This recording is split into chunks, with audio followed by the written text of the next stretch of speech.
El Colegio de México presenta Hacia el Mundo, un podcast del Centro de Estudios de Asia y África.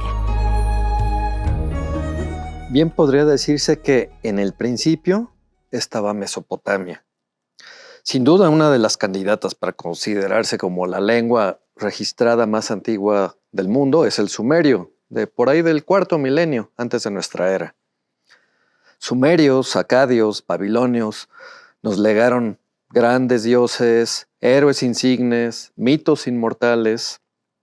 Platicaremos de todo ello y de traducción y de la constante actualización de estos arquetipos con Francisco Segovia, que es poeta, traductor y lexicógrafo del Diccionario del Español de México.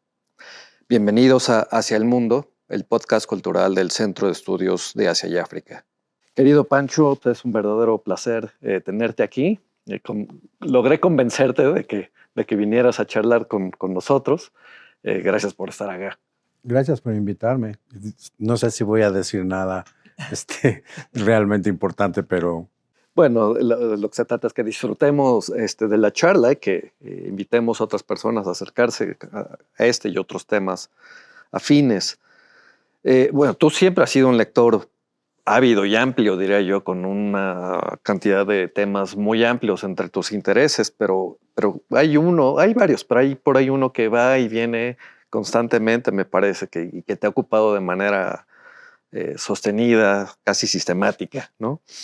Se trata de la saga de Gilgamesh, ¿no? Esa enorme constelación de relatos y de poemas que surgieron originalmente en sumerio, pero que después pasaron al acadio y otras lenguas, ¿no?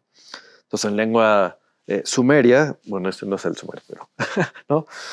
Pues tenemos la concepción de las historias más añejas y paradigmáticas, fundacionales incluso, de las que tenemos conocimiento, ¿no? Los relatos de la creación del diluvio, por ejemplo, ¿no?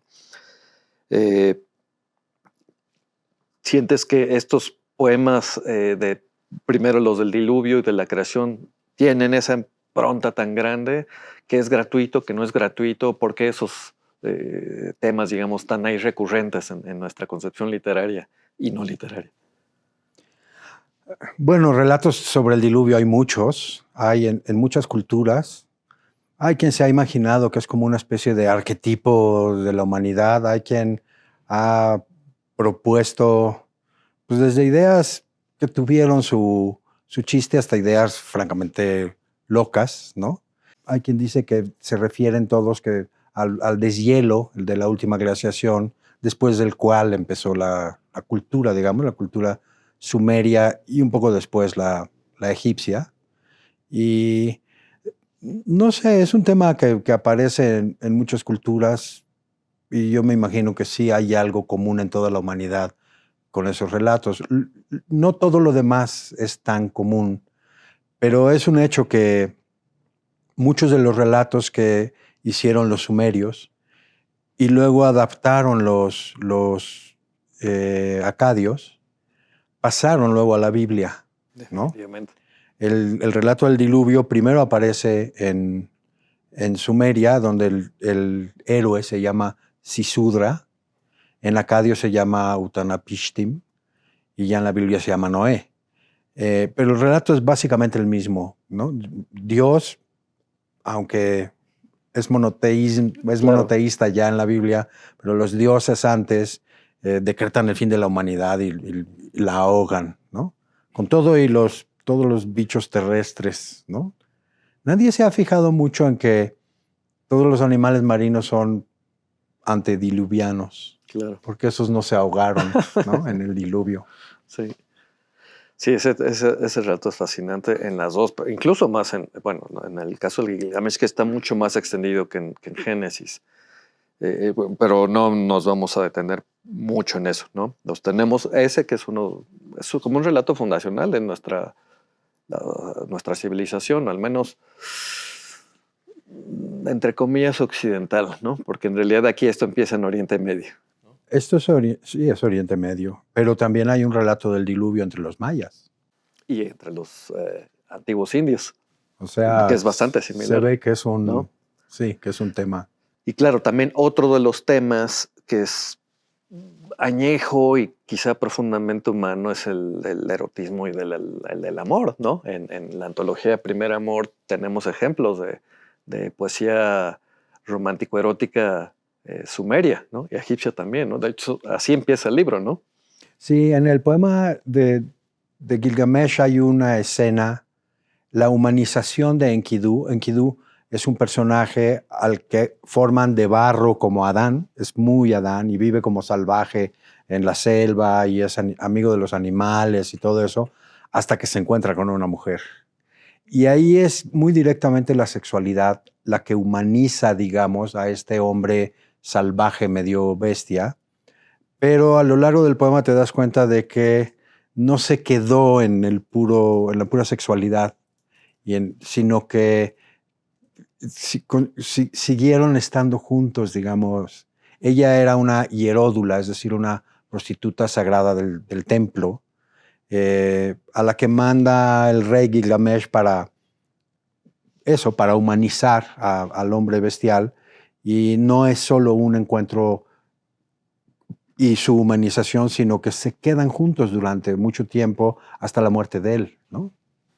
Los poemas, los relatos sumerios, pues, eventualmente habrían de formar parte del magnífico poema de Gilgamesh, ¿no? Que podremos considerar como una creación literaria por derecho propio. Aún se utiliza mucho material preexistente, ¿no? Y se convierte también de alguna manera en la cumbre de la literatura babilonia. ¿Podremos considerar esto como la génesis de nuestra literatura?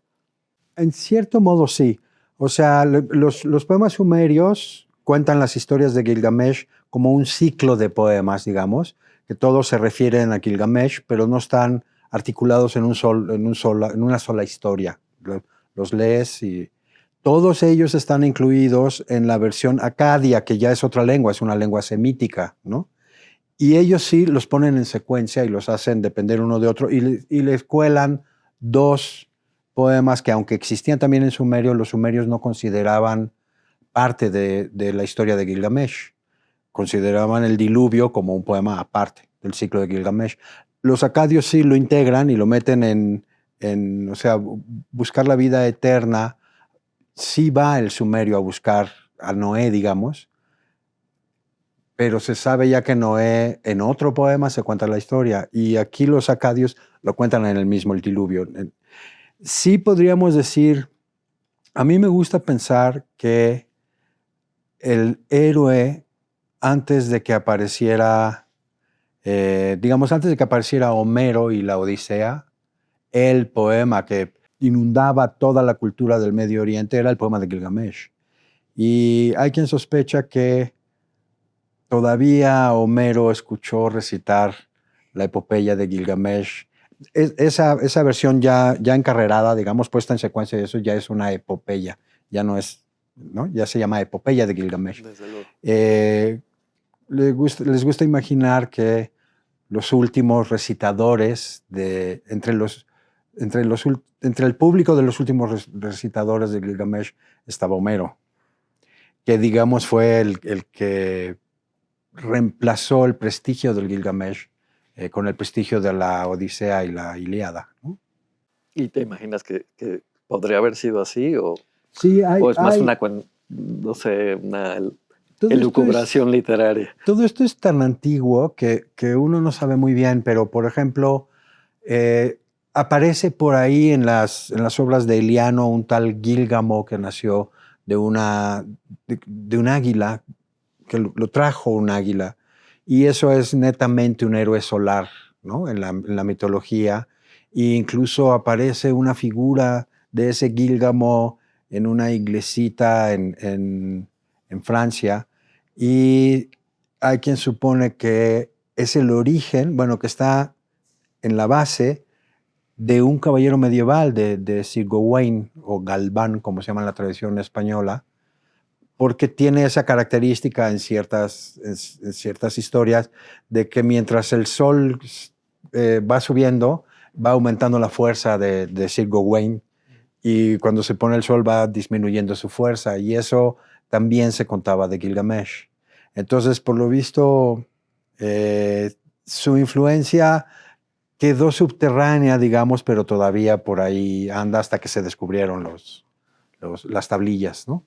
Y quizá en este sentido, digamos, pensemos que cuando se extinguieron Asiria y Babilonia, pues, no sé, ya habían vivido más del doble de los 20 siglos que esta civilización que conocemos hemos vivido, ¿no? O sea, es algo colosal, ¿no? Es muchísimo tiempo atrás, pero además también mucho tiempo en el que estas historias, estas canciones se estuvieron contando y contando y contando, ¿no? Entonces, pensando en ello, en que son relatos, mitos, canciones tan viejas y tan recicladas, ¿por qué habría que prestarles atención? ¿Qué nos pueden decir todavía? Bueno, sí te puedo decir, la primera vez que yo leí el poema de Gilgamesh, me impresionó. O sea, cómo algo escrito, y digo escrito literalmente, o sea, que se puso por escrito, es uno de los poemas más viejos que se han puesto por escrito, hace 5,000 años o algo así, te puede pegar como si fuera un poema escrito hace 20 minutos. Quiero decir, las características humanas que hay ahí, la historia que hay ahí, digamos que todo lo que uno pensaría que hace a los humanos, todo está ya puesto ahí. Me acuerdo que Antonio de la Torre se burlaba de los que decían, bueno, eso ya existía, como no hay nada nuevo bajo el sol. Y se burlaba diciendo, ah, sí, ya los babilonios, ¿no? Bueno, en cierto sentido sí, ya los babilonios. Ya hasta la cerveza. Hasta la cerveza. Bueno, sí, Sumeria antes de que Babilonia, ¿no? Sí, hacían cerveza. Entre los documentos más antiguos hay un libro muy bonito que se llama, en español se llama La historia comienza en Sumer, pero en inglés se llamaba algo así como los primeros 100 de la historia, ¿no? La primera cerveza, el primero que se fue de pinta, el primero, ¿no? Son 100. Es notable que no solo haya cuentas, ¿no? En las tablillas, sino que haya recetas de cocina, haya poemas, haya relatos, haya también cuentas, hasta vocabularios, o sea, diccionarios, ¿no? A su manera, o sea, todos los sumerios ya inventaron la rueda, ¿qué más te digo? Sí, ¿no? Ya. O sea, inventaron la rueda y con ello los carruajes, las carretas, ya con eso habrían sido fundamentales para la historia humana, ¿no? Pero además inventaron la escritura, o sea que...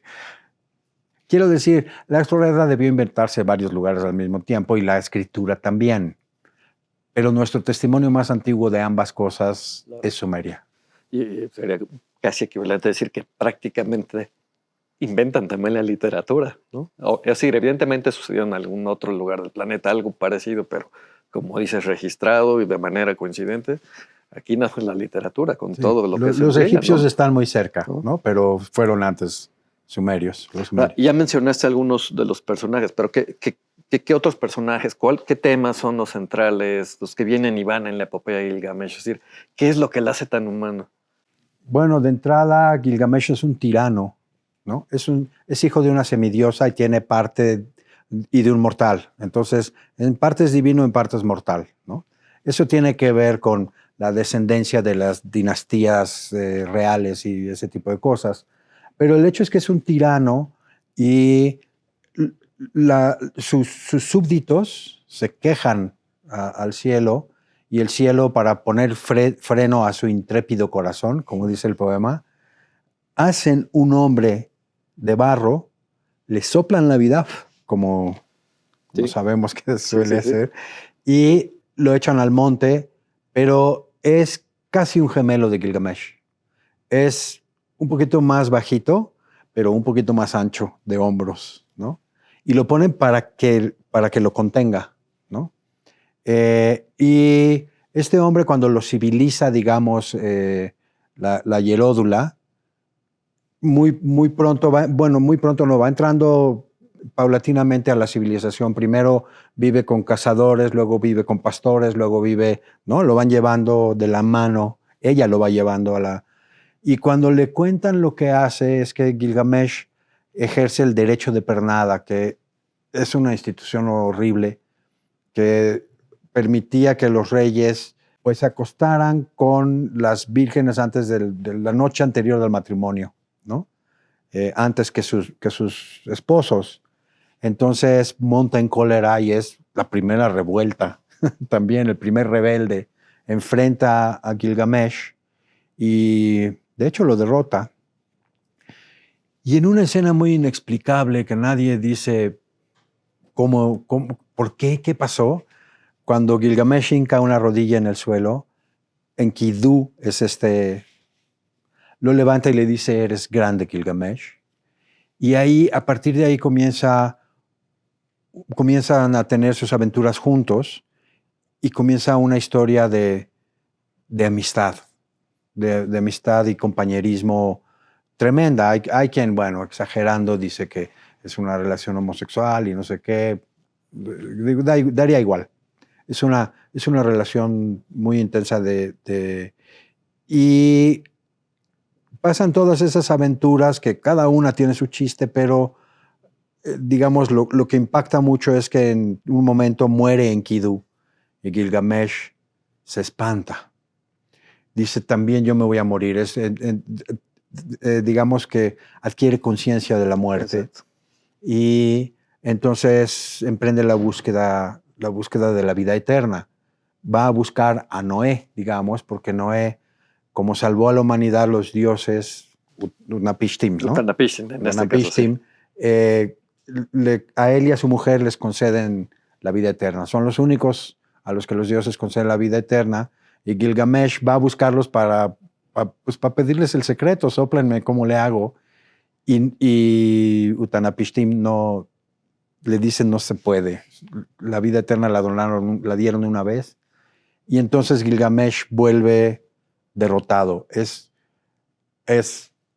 O sea, es una lección para un moderno que el final no sea el clímax, ¿no? Sino que el final... Más sobre el fracaso. Al final llega Gilgamesh, que se trae al barquero, que cruza el río de la muerte, el equivalente a Caronte. Caronte, sí. Se lo trae a enseñarle su obra material como rey. Mira, aquí están las murallas de Ur. Este se llama Ur-Shanabi. ¿Para quién trabajaron mis manos, Ur-Shanabi? ¿No? ¿Para quién se agotó mi sangre? ¿Para quién? Es un poema sobre el fracaso, ¿no?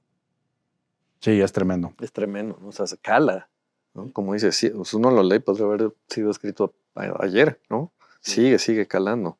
Aquí vale la pena señalar que, bueno, porque quizá hay algunas personas en el público que no lo sepan, que no sean parte de la comunidad del Colmex, pero el Colegio de México tiene publicada una traducción de la epopeya de Gilgamesh. Apareció en 1994 y se ha reimpreso y reeditado cualquier cantidad de veces, ¿no? Es uno de los títulos quizá más vendidos todavía de las publicaciones del Colegio de México. De hecho, también se publicó al menos una vez en España en un sello editorial distinto. No sé si en otros países de habla hispana, ahora mismo no lo sé. Esta proeza pues, fue obra de Jorge Silva Castillo, que fue profesor del Centro de Estudios de Asia y África. Y sé que tú tuviste contacto bastante con Jorge Silva, el traductor. Cuéntanos un poco de ello, ¿no? Cuando yo leí el primer Gilgamesh, estaba impactado y ya trabajaba aquí en el colegio en el diccionario y había un corrector en publicaciones que también, bueno, se lo comenté y me dijo, a mí también me encanta, no sé qué.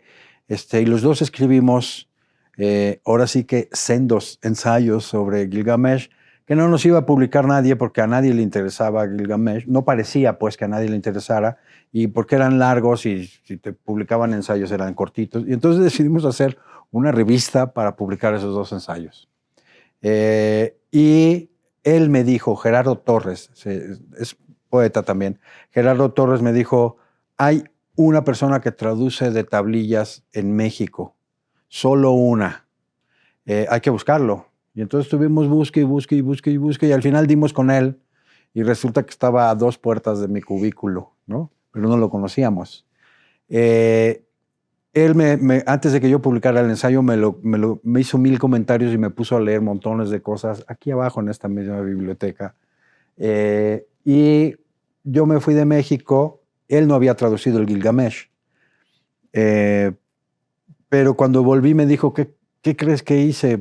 Traduje el Gilgamesh. Yo no tenía trabajo, me había ido del colegio.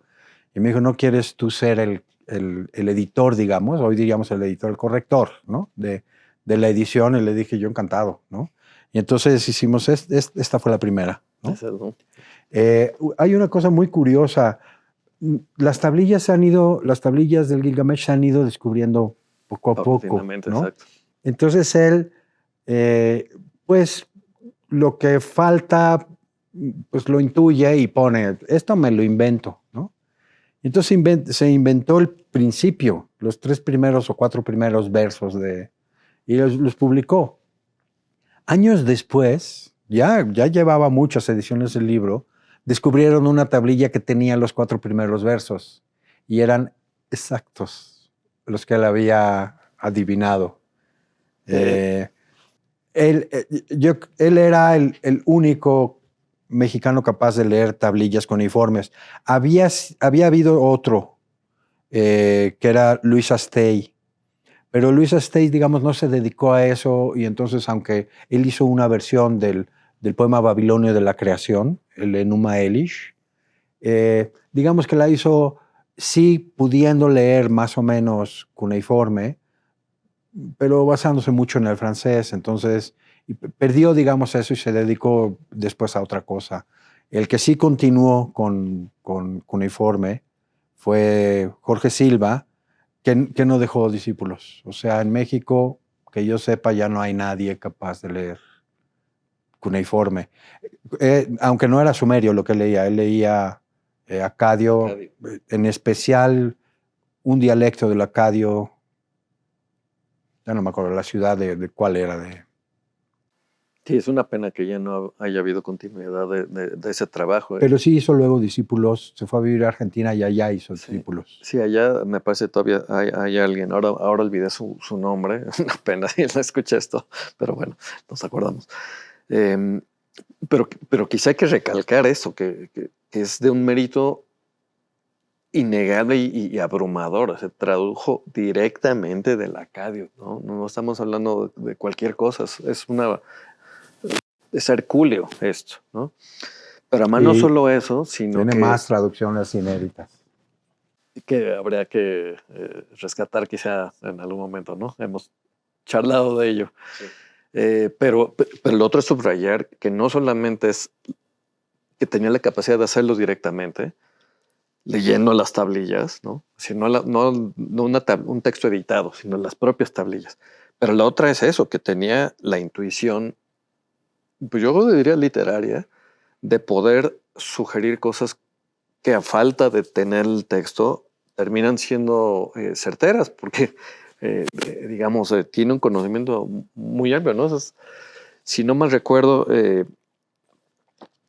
pues es justo el inicio, ¿no? De todo del poema. Son los primeros versos. Que dice, quien vio el abismo, fundamento de la tierra, quien conoció los mares, fue quien todo lo supo. Y luego se sigue.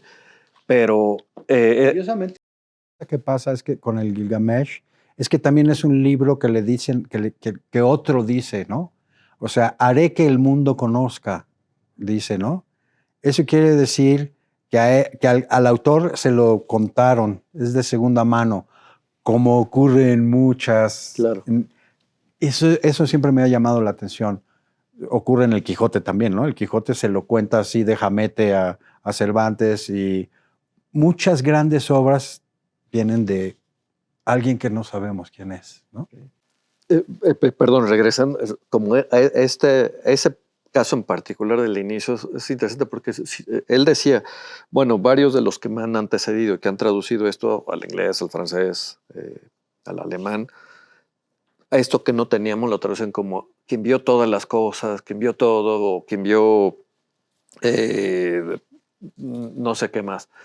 Y él utilizó más bien algo distinto, que era el abismo, que no es todas las cosas el abismo, pero porque se refería a las a la fuente donde emanaban las aguas primordiales, ¿no? Y tiene todo el sentido del mundo. Claro, lo dice una hora ya que él lo tradujo, ¿no? Pero es una genialidad, ¿no? Es una genialidad. Es decir, nadie se lo había cuestionado y se repitió como una traducción asumida, pero errada, ¿no? Eso es... Sí, es milagroso. Yo creo que sí es inspiración. Es inspiración. Es inspiración. ¿No?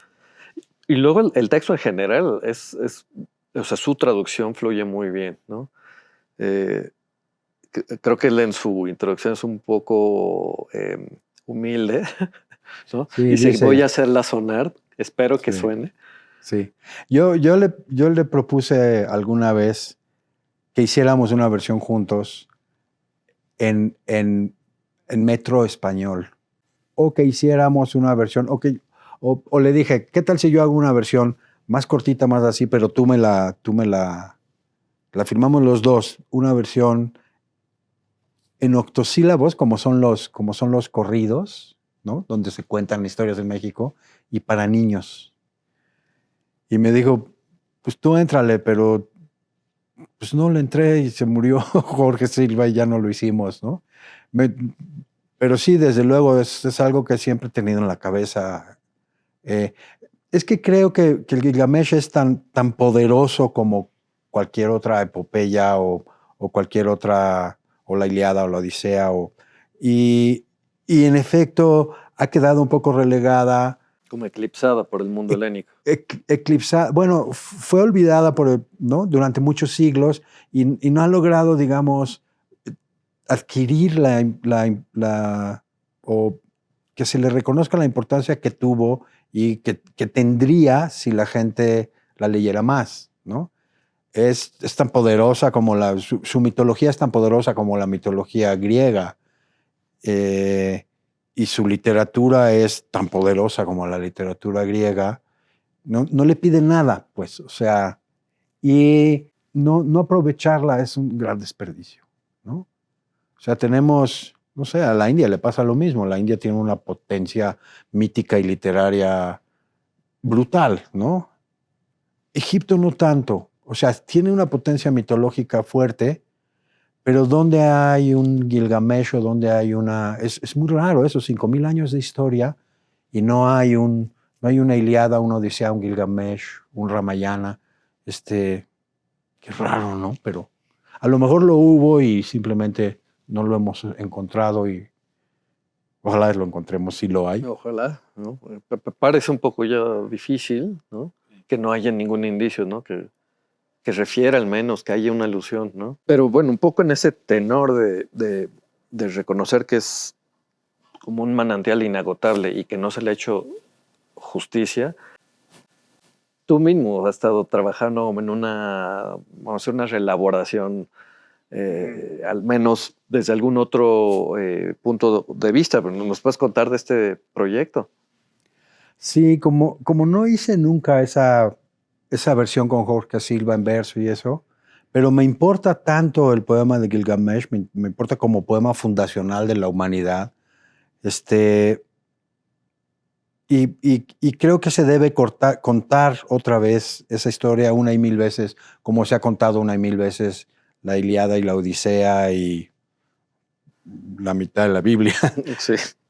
Me dio por hacer una versión mía de esa historia, muy apegada a la historia, aunque y a veces incluso los versos, a veces incluso citando los versos, seguirla muy de cerca y volverla a contar ahora en español y digamos manteniendo con cierta prudencia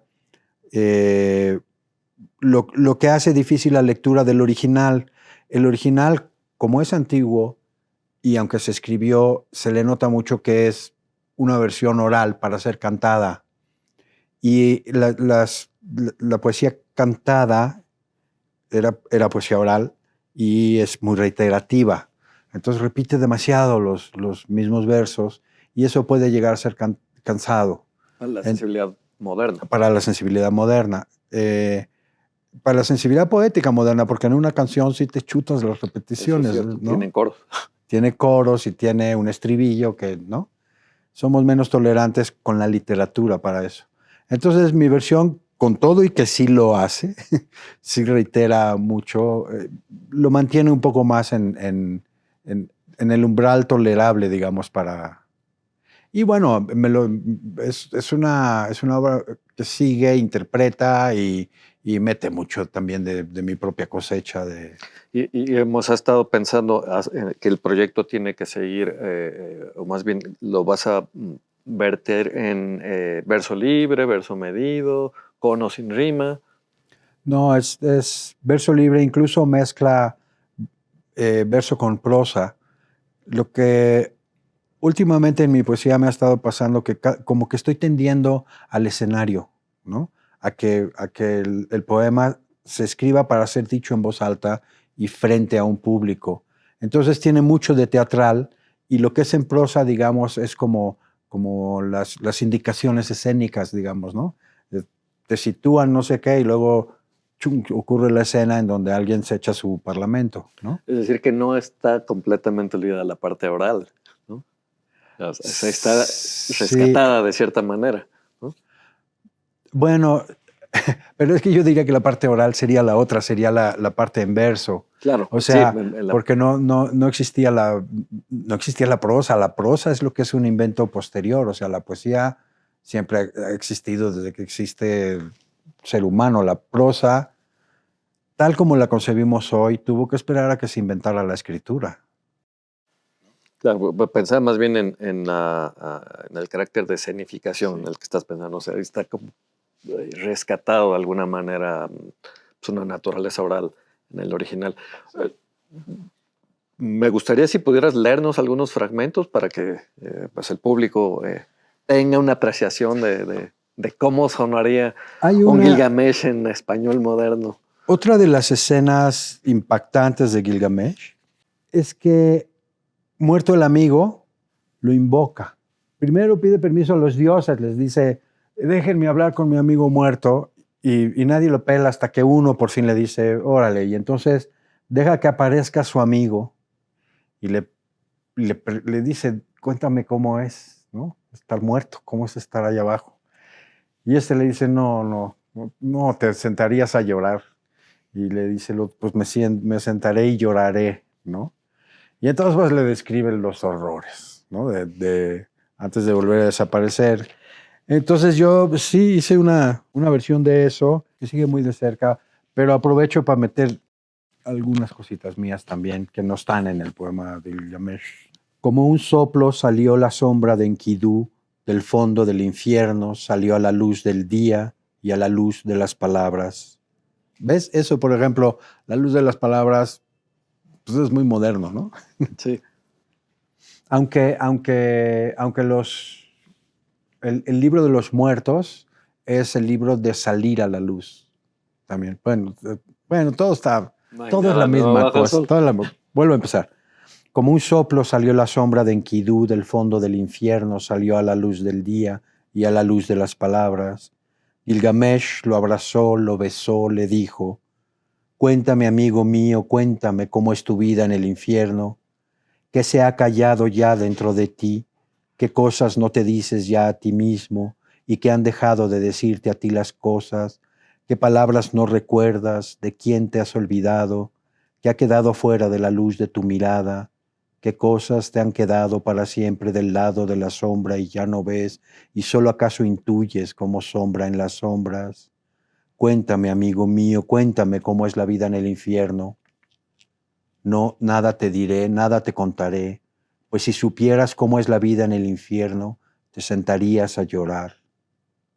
Me sentaré y lloraré. Mi cuerpo que tantas veces abrazaste como se abraza a una esposa, lo devoran ahora los gusanos igual que un trapo viejo. Un apenas roce vuelve polvos, yemas, mondas de mis dedos, como cascajo de cigarras. Mi cuerpo todo es polvo acumulado en una grieta. ¡Ay!, gritó Gilgamesh y se cubrió la cara con las manos. ¡Ay!, gritó Enkidu y se ensombreció su sombra. Al que tuvo solo un hijo, ¿lo has visto tú en el infierno? Sí, lo he visto. mira amargamente la escarpia de donde cuelgan sus pellejos y llora sin cesar y sin consuelo. Al que fue golpeado por el mástil en el mar, ¿lo has visto tú en el infierno? Sí lo he visto. Ese grita a su madre que arranque su piel del clavo. Al que yace sin tumba a media estepa, ¿lo has visto tú en el infierno? Sí lo he visto. Su espíritu no tiene descanso en la tierra. Al que no tiene a nadie que se ocupe de su alma, ¿lo has visto tú en el infierno? Sí lo he visto. Ese come la costra que rasca de las ollas y los restos de comida que lanzan a la calle. ¡Ay!, gritó Gilgamesh y se arrojó a la tierra. ¡Ay!, gritó Enkidu y se arrojó a la tierra. Fabuloso. Me gusta mucho. ¿Qué cosas son las que, digamos, no calca la historia original? ¿Dónde hay libertades, por ejemplo? Por ejemplo, aquí las preguntas y respuestas están en Gilgamesh, pero la primera parte del poema que dice que has dejado de decirte a ti mismo, por ejemplo, eso sí no es muy antiguo, que digamos, ¿no? Es moderno. Entonces, hay eso y hay alusiones también en el poema. Por ejemplo, describe una silla como una persona que está hincada y entonces dice que la silla es franciscana, porque también aquí ocurre que la historia se la está contando a alguien a quien lo cuenta. Entonces ¿Quién le cuenta a quién? Hay un yo del poema, digamos, a quien le cuenta la tabernera, que es la última persona. Yo no estoy seguro que sea la última, porque es un poco ambiguo, que ve Gilgamesh antes de entrar al mundo de los muertos, digamos. Ve a una tabernera que se llama Siduri, que le dice más o menos el consejo más sensato que se da en la vida, que es: llénate la panza y sé feliz. ¿Para qué te metes en todo este lío de ser inmortal y eso? Vete con tu mujer y pásatela bien, ¿no? Entonces, en este poema es Siduri la que le está contando a alguien que viene del futuro de Siduri, ¿no? Que sabe quién es San Francisco. Y entonces describe la silla como que está hincada y que por eso es franciscana, ¿no? Tengo esa impresión yo de que las sillas de palo, las sillas de madera, como que están hincadas, ¿no? Como que están en penitencia, haciendo penitencia. Entonces, él en realidad viene, pues claro, viene al mundo de la muerte y ella está ahí eternamente y él puede venir de la época que sea y contarle la historia de Gilgamesh. Y eso es lo que ocurre. Él viene al mundo de los muertos, es decir, le está contando la historia a un muerto que todavía no sabe que está muerto. Porque es una manera muy, muy ingeniosa, válida, pero también muy linda de actualizar la historia de Gilgamesh. Es un recurso muy interesante. ¿Hay algún otro fragmento que te gustaría leer? Si quieres, a ver, uno cortito. Este que describe la ciudad. Como anillos en el agua se extiende la ciudad, como círculos concéntricos del golpe de una piedra hoy perdida bajo el agua. La fuerza de sus ondas mengua más y más mientras más se apartan ellas de su centro, hasta que al fin se pierden, se disuelven al rozar las playas, los montes, las llanuras. En el centro, como un hueso de dátil, vive el rey, rodeado de clero y corte. En un palacio de piedras apretadas vive el monarca, como la abeja reina en el panal. Luego vienen las casas de ladrillos de adobe de oficiales, comerciantes y artesanos, puestas en hileras como ajos ensartados en sus ristras. Tras la muralla, las magras chozas campesinas con sus paredes de juncos apenas amarrados por el lodo. Y ya raleando en las orillas, los jacales de Esteravil donde pasan la noche los pastores. A lo lejos, ya muy lejos, la dura intemperie de los cazadores que viven casi la misma vida que sus presas. Eso me importa, claro, porque va estableciendo la distancia, no solo mientras más te alejas del centro de la ciudad, también más te alejas de la civilización, ¿no? Entonces es allá donde los cazadores viven la vida de las presas, es allá donde van a ser Enkidu. Y va a ser el camino hasta acá, ¿no? Entonces me importaba ese poema de las ondas concéntricas porque primero hacen así y luego hacen así. O sea, una cosa que me impresionó también mucho es que el camino de Enkidu a la civilización es exactamente el camino que recorre, pero en reversa, Gilgamesh hacia el dolor. Entonces, parece como si el dolor fuera el reverso de la civilización. Lo civilizado es la felicidad, la cultura, es comer bien, es cocinar, es todo eso. Y el dolor repudia todo eso. El dolor rechaza la cultura. El dolor es hacer el camino de regreso al salvajismo. Que al mismo tiempo es profundamente humano, pero... Claro, no se puede no hacer el camino de regreso sin ser humano. Claro. Un animal no podría hacerlo, ¿no? Claro. Sí, yo creo que ahí hay una cosa, hay una reflexión que hacer, que es que cuando Adán y Eva salen del paraíso, la vuelta no puede ser al paraíso, la vuelta es al cielo, ¿no? Eso diría por lo menos San Agustín, creo. No soy especialista en San Agustín, pero creo que eso dice.